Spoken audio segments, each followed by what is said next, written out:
میری اب عمر مئی میں 62 سال ہو جائے گی, 62 ایئرس.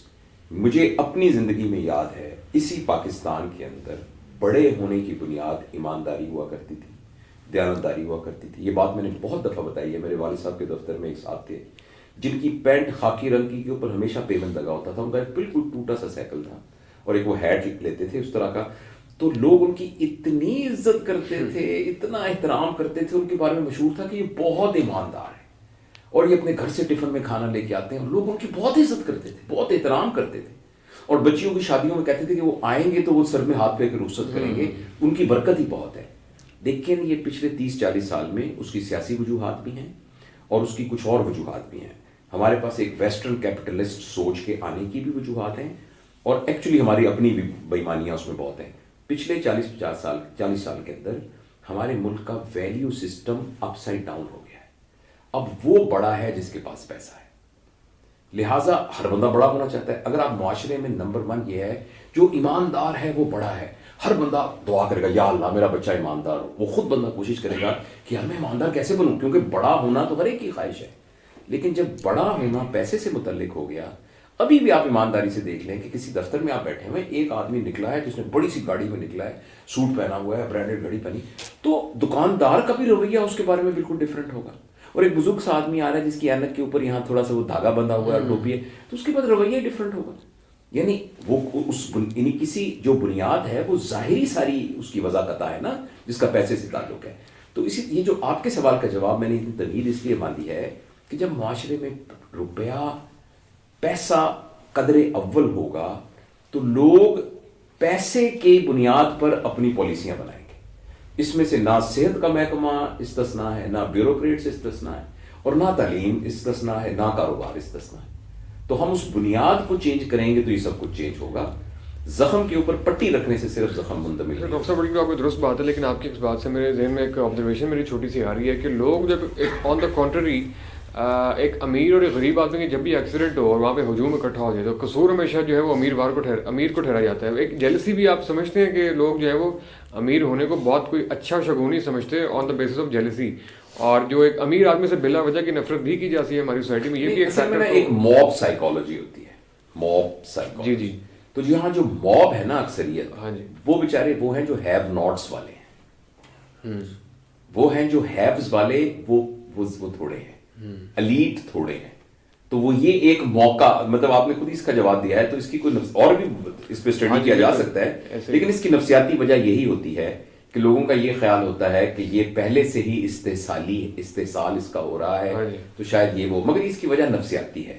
اس پورے مجمع میں کچھ لوگ لاجک والے ایسے ہوں گے جو یہ دیکھیں گے کہ قصور کس ہے. لیکن یہ فیکٹر ہے نا ویسے, مطلب کسی بڑی گاڑی جا رہی ہو تو کہتے ہیں جی حرام کا پیسہ جی اس کے پاس, ویسے ایک بلا وجہ کی بھی تھوڑی سی بس وہ تو ہماری ایک نفسیاتی جو ایک تربیت نہیں ہوئی اس کی وجہ سے ہے. تھینک یو ڈاکٹر صاحب, بڑا اچھا لگا. جی ضرور. چھوٹا سا سوال, سوسائٹی بھی ہے ہر طرح سے, لیکن زیادہ مطلب مظلومیت کا حوالے سے جو ہوتا ہے نا وہ اس کا وائف کی طرف یہی جھکاؤ ہوتا ہے لوگوں کا, کبھی میں بھی اس کے ساتھ زیادتی ہو رہی ہے اس طرح سے, کیا مطلب وہ؟ جی نہیں ایسا نہیں ہے. اصل میں نا ایک مجھے شاید اس سے تھوڑی سی غیر متعلقہ بات ہو, جب انسانی شعور لوور لیول پر ہوتا ہے نا تو وہ گروہ کے ساتھ ہوتا ہے, گروہی مفادات. جیسے ایک وکیل نے ایک ڈاکٹر کو تھپڑ مارا, ڈاکٹروں نے سب نے مل کے ان کے چیمبر جلا دیے, اور ایک ڈاکٹر نے وکیل کو کیا تو وکیلوں نے آ کے لاہور کے ایک ہسپتال میں جو مریض جن کے ڈرپیں لگی تھیں ڈرپیں کھینچ کے رکھ دی. اب وہ سچ کے ساتھ نہیں ہے, گروہ کے ساتھ ہے.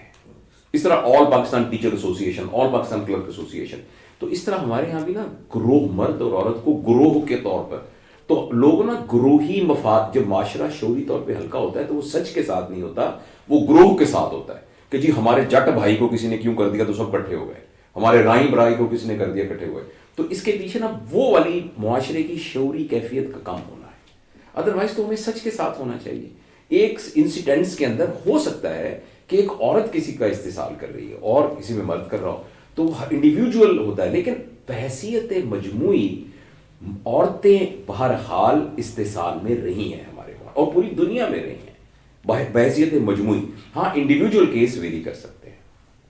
صحیح ہوگا. اچھا ڈاکٹر صاحب بڑا اچھا لگا. آخری 2 سوال ہیں, بلکہ سوال تو ایک ہی ہے, آخر میں فرمائش ہے غزل کی, آپ کی شاعری بھی ہے, لیکن ابھی ہم تیاری کر رہے تھے تو ہم نے آپ کی تصاویر دیکھی جناب عمران خان صاحب کے ساتھ. اس کا کانٹیکس تو اور تھا, کووڈ کا تھا, لیکن ملاقات کا تجربہ کیسا رہا؟ مطلب اس سے کووڈ سے ہٹ کے جو ڈسکشن ہوئی اس کے نتیجے میں خان صاحب کا کیا تاثر آپ کے ذہن میں بیٹھا, کیسی رہی ملاقات؟ بس وہ اس ملاقات میں تو میں نے تھوڑا سا یہی عرض کیا تھا, یہ جو باتیں آپ کے ساتھ کی ہیں, کہ میں نے ان سے یہ کہا تھا کہ آپ نے جتنی باتیں کی ان میں سے میرے لیے جو سب سے فیسینیٹنگ بات تھی وہ یہ تھی کہ آپ نے کہا تھا کہ میں اس ہجوم کو ایک قوم بناؤں گا. قوم بنانے کے لیے تربیت کرنے کی ضرورت ہے. بالکل. اور ہرارکی میں جو سب سے کم مثال کے طور پر جو جھاڑو دے رہا ہے نا خاکروب, یعنی وہ بڑا چھوٹا نہیں ہے اس کا کام کے حساب سے, ہم ہرارکی میں جو سب سے نیچے کے درجے پر ہے وہاں سے لے کر آپ تک, میں نے یہ کہا تھا یہاں سے لے کر آپ تک, یہ جتنا ہرارکی ہے ان میں سے ہر ایک کو تربیت کی ضرورت ہے. پاکستان میں کام کرنے والے ایک خاکروب کو ایک سوشل ایجوکیشن کی ضرورت ہے, ایک کلرک کو ایک سوشل, وہ ڈٹرمن کر کے یہ حکومت کی ذمہ داری ہے کہ وہ سوشل ایجوکیشن کا کوئی نہ کوئی سسٹم بنائے. اور ہم آپ کو بنے ہوئے 3 short term, medium term, long term plan دے دیتے ہیں جس کے اوپر کوئی پیسے بھی خرچ نہیں ہوں گے. تو وہ میں نے جو سجیشنز تھیں وہ ان کو دی تھیں اور پھر بعد میں پیپر فارم میں بھی دی تھیں. تو بس ایسا ہی تھا. تو کوئی پیش رفت ہوئی اس کے اوپر کیا ابھی کو؟ بس اس کے بعد پھر پتہ نہیں ان کو ٹائم بھی نہیں ملا, اور ہاں جی اور بھی چیلنجز آ رہے ہوتے ہوں گے. ڈاکٹر صاحب بہت شکریہ. آخر میں آپ کی شاعری بہت زبردست سنتے رہتے ہیں, اس کے بڑے آپ خود بھی شاید اپنی ساری شاعری سنتے ہو ٹک ٹاک کے اوپر بیک گراؤنڈ میوزک کے ساتھ, تو کوئی اچھی سی غزل یا کوئی شاعری پلیز عطا کریں ہمیں. جی میں آپ کو ایک غزل سناتا ہوں کہ ملتا کسی کو دشت میں سایہ کبھی نہیں, کیا ملتا کسی کو دشت میں سایہ کبھی نہیں, جس وقت جس نے آنا ہو آیا کبھی نہیں. کیا کرتا ہوں میں بھی کار زمانہ ضرورتاً, کرتا ہوں میں بھی کار زمانہ ضرورتاً, لیکن یہ مشغلہ مجھے بھایا کبھی نہیں. کیا اور دل نے کبھی شعور کی بے حرمتی نہ کی, اور عقل نے بھی دل کو ستایا کبھی نہیں. واہ. میں کیا کروں کہ ذہن میں آتا ہے وہ سوال جو دوسروں کے ذہن میں آیا کبھی نہیں. کیا اور حالات بس میں ہو گئے لیکن مزاج نے اس دور بے بسی کو بھلایا کبھی نہیں. کیا اور اس کو نہیں, یہ اور بات ہے کہ میں جاتا ضرور ہوں لیکن کسی نے مجھ کو بلایا کبھی نہیں. کیا بات ہے, لیکن اور اس کو نہیں ہے شوق کسی اہتمام کا, میں نے بھی اپنے گھر کو سجایا کبھی. کیا بات ہے, میں نے بھی اپنے گھر کو سجایا کبھی نہیں. بہت شکریہ ڈاکٹر صاحب, بڑا اچھا لگا آپ سے گفتگو کریں. امید ہے کہ آپ دوبارہ بھی اگر کبھی زحمت دیں تو ضرور تشریف لائیں گے. لاہور آئے تو بتائیے گا, انشاءاللہ آپ کی بھرپور خدمت کریں گے. ڈاکٹر جاوید اقبال صاحب, آپ نے گفتگو سنی ہے, انشاءاللہ اس گفتگو نتیجے میں بہت ساری جو ہے وہ آپ نیو ایئر کی ریزولوشنز بنا سکتے ہیں, بہت ساری اپنی اصلاح کر سکتے ہیں, اپنا جائزہ لے سکتے ہیں. تو انشاءاللہ آپ سے اگلے ایپیسوڈ میں ملاقات ہوتی ہے. Thank you so much.